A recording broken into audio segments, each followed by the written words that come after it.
পেহেলগামে জেহাদি হামলার পরে পাকিস্তানের ওপর প্রত্যাঘাতের প্রস্তুতি শুরু করে দেয় ভারত।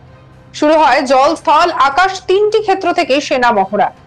এদিকে ভারতের প্রস্তুতি দেখে কোন রকমে চীনের থেকে কেনা এবং ধার করে আনা ফাইটার জেট নিয়ে সামরিক মহড়া শুরু করে দেয় পাক সেনা। কিন্তু অপারেশন সিন্দুরের পাকিস্তান এবং পাক অধিকৃত কাশ্মীরে ঢুকে যেভাবে হামলা চালিয়েছে ভারতীয় সেনা, তারপরই কার্যত দিশেহারা হয়ে পড়ে শাহবাজ শরীফের দেশ। প্রশ্ন ওঠে পাকিস্তানের হাতে থাকা চীনের এয়ার ডিফেন্স সিস্টেম নিয়েও। পাকিস্তানের হাতে রয়েছে চীনের তৈরি HQ-9 এয়ার ডিফেন্স সিস্টেম, কিন্তু মাত্র 25 মিনিটে পাকিস্তান ও পাক অধিকৃত কাশ্মীরের 9টি জেহাদি ঘাঁটিতে যেভাবে হামলা চালিয়ে আবার নিরাপদে ফিরে গিয়েছে ভারতীয় বায়ুসেনার পাইলটরা, তা দেখে কার্যত কেঁপে গিয়েছে পাকিস্তান। এরপর পাকিস্তান সেদিন রাত থেকে শুরু করে পাল্টা প্রত্যাঘাত। ভারত পাক সীমান্ত ঘেঁষা জম্মু এবং কাশ্মীরের রাজস্থান এবং পাঞ্জাবের শহরগুলিতে হামলা চালায় পাকিস্তান। পরপর পাক মিসাইল ওই ড্রোনের হামলা রুখে দেয় ভারতীয় এয়ার ডিফেন্স সিস্টেম। এরপর পাল্টা প্রত্যাঘাত করে ভারতও।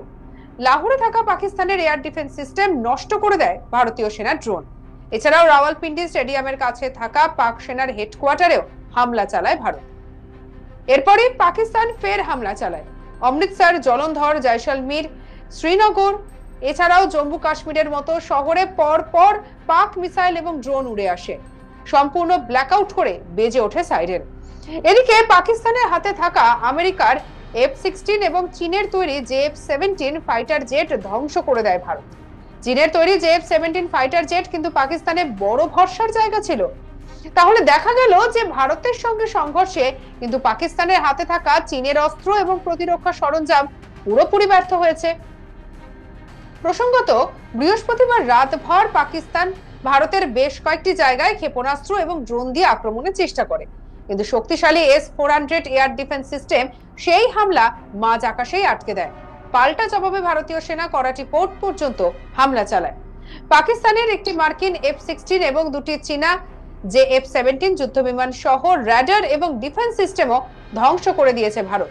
তারপরেই একেবারে শুক্রবার সকালে পাঞ্জাবের হোশিয়ারপুরে একটি জমি থেকে পাক মিসাইল উদ্ধার করা হয়েছে, সেই খবরও সামনে এসেছে। চলুন শুনে নিয়ে এই পুরো বিষয়টা নিয়ে কি জানিয়েছেন ডিফেন্স বিশেষজ্ঞ আর.কে শ্রীবাস্তব। জানাই যে পাকিস্তানের যে মিস অ্যাডভেঞ্চার সেটা আরো একবার ইন্ডিয়ান এয়ার ফোর্স সেটাকে ডিস্ট্রয় করেছে, ইন্ডিয়ান এয়ার সিস্টেম সেটাকে ডিস্ট্রয় করেছে। এবং আপনাদের একটা ছবি দেখাবো। স্যার আর.কে শ্রীবাস্তব স্যার আমাদের সঙ্গে রয়েছেন স্টুডিওতে, তার ব্যাখ্যা আমরা শোনার চেষ্টা করব। স্যার আমরা একটু প্লাজমা এগিয়ে আসি এবং সেখানে আমরা দেখানোর চেষ্টা করব যে S-400 যে সুদর্শন চক্র এয়ার ডিফেন্স সিস্টেম, সেই এয়ার ডিফেন্স সিস্টেম কি করেছে দেখে নিন। এইটা হচ্ছে প্রমাণ। এই যে হোশিয়ারপুর, পাঞ্জাবের হোশিয়ারপুরে একটা মিসাইল, পাকিস্তানি মিসাইল, সেটিকে ডিস্ট্রয় করা হয়েছে, মাটিতে পড়ে রয়েছে, ধ্বংস হয়ে গেছে। এই মিসাইলটা হচ্ছে গিয়ে একটা চাইনিজ মিসাইল এবং এই মিসাইলকে টার্গেট করে শেষ করে দেওয়া হয়েছে। এবারে এর সম্পর্কে আরো বিস্তারিত এই যে PL-15 এর কাজ কি সেই বিষয়টা সম্পর্কে একটু স্যার আপনার কাছে জানবো। দেখুন, PL-15 বিয়ন্ড ভিজুয়াল রেঞ্জ, তার মানে আমাদের চোখ থেকে আমরা দেখতে পারি না। এটা radar guided air two air missile আছে, তার মানে এটা খুব ভয়ঙ্কর। এটা চায়না রিভার্স ইঞ্জিনিয়ারিং করে আমেরিকা থেকে স্টিল টেকনোলজি চুরি করে এটা বানিয়েছিল। One of the front line missile যেটা চায়না পাকিস্তানকে দিয়েছে। আর এইটা আজকে ভেঙে এখানে যেটা পড়ে আছে, আপনি যেটা দেখছেন যেখানে হাত লাগাচ্ছে ওটা ফিন, পেছনে একটা ফিন আছে, এখানে ওদের ছিল প্রপেলেন্ট, এটা গাইডেন্স সিস্টেম ছিল ওর উপরে, আর তারপরে ওয়ারহেড ছিল। আর এই মিসাইলটা আজ নিষ্ক্রিয় হয়ে পড়ে আছে। এটা চাইনিজ যেটা গুডসগুলো আছে, যেটা রিভার্স ইঞ্জিনিয়ারিং চুরি করে বানানো হয়েছে টেকনোলজি আমেরিকা থেকে, এটা প্রমাণ।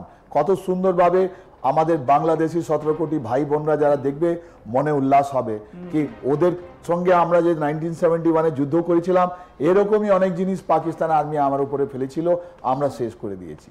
তো এই PL-15 এটার সঙ্গে আরো একটা কথা বলে দিই যে আমাদের সঙ্গে যেটা সংঘর্ষটা চলছে এটা শুধু আপনি বাংলাদেশ, পাকিস্তান আর ইন্ডিয়ার এটা বাইনারিতে দেখবেন না, একদমই পুরো বিশ্ব আমাদের তাকাচ্ছে। আর প্রত্যেকটা চাইনিজ জিনিস যেটা ফেল হচ্ছে ওদের উপরে ঘাড়ে চাপছে, বিকজ ওর তাইওয়ানে কি করবে এটাও আমেরিকাও জানতে চায়। কি যখন ইন্ডিয়ানস যারা আমাদের বায়ুসেনার আছে, যারা আমাদের নেভিতে আছে, আর্মিতে আছে, এদের প্রত্যেকটা জিনিসটাকে ধ্বংস করে দিচ্ছে। তাহলে ওরা লড়বে কি করে? হোয়াটসঅ্যাপ খেলে, হোয়াটসঅ্যাপ বা ফেসবুকে লড়বে? এই টেকনোলজি ডেমনস্ট্রেশন হচ্ছে।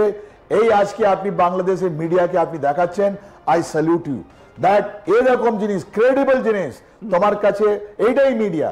কি আপনি যা বলবেন সৎ বলবেন, সৎ আর কিছু বলবেন না। এই PL-15 বাংলাদেশের ভাই বোনকে আমরা বলবো মেডিকেল ভিসা নয়। এই পাকিস্তানে কি করে মারলাম আমরা, ওই ভিসা যদি তোমাদের দরকার আমাদের আস্তাকে কন্ট্যাক্ট করো, আমরা ডাকবো তোমাদেরকে, বর্ডারে নিয়ে যাবো। অনেক তোমাদের চিন্তা ছিল, যন্ত্রণা হচ্ছিল, মাথায় পেটে যন্ত্রণা হচ্ছিল কি পাকিস্তানকে সাথে ইন্ডিয়া কি রকম হবে, বানিয়া কান্ট্রি। একটা প্রথম ছবিটা আপনারা দেখছেন, আরো ছবি দেখবেন আপনারা যদি আস্তাক আপনি দেখে থাকতেন। এটা প্রথম ছবি যে PL-15 beyond visual line missile ধ্বংস হয়ে গেছে। আসুন আপনাদের ফ্যাক্টস গুলো দেখাবো, নাহলে আপনাদের মিউজিয়ামের জন্য আমরা পাঠিয়ে দেবো, অ্যাপ্লিকেশন করুন। বা আমাদের হাই কমিশন ইন ঢাকা, ওকে বলুন এই যে চাইনিজ যে গুলো যে পড়ে গেছে, ওরা বাংলাদেশের ছেলে মেয়েদেরকে দেখাবে আর বলবে ইন্ডিয়ার সঙ্গে পাঙ্গা নিও না। It is the history in making. এটা আপনাদের অনেক গুরুত্বপূর্ণ। মাদ্রাসাতে লাগান, একদম মাদ্রাসাতে লাগান।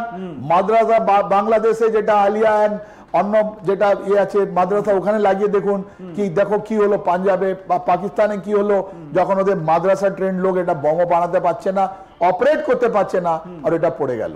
বেশ, এই ছবি দেখে পাকিস্তানের তো মানে হালত খারাপ হয়ে গেছে, কিন্তু বাংলাদেশে যারা পাকিস্তানপন্থী, এবং বলতে গেলে এই মুহূর্তে পুরো বাংলাদেশি মিডিয়া নির্লজ্জতার চরম সীমায় পৌঁছে গিয়েছে।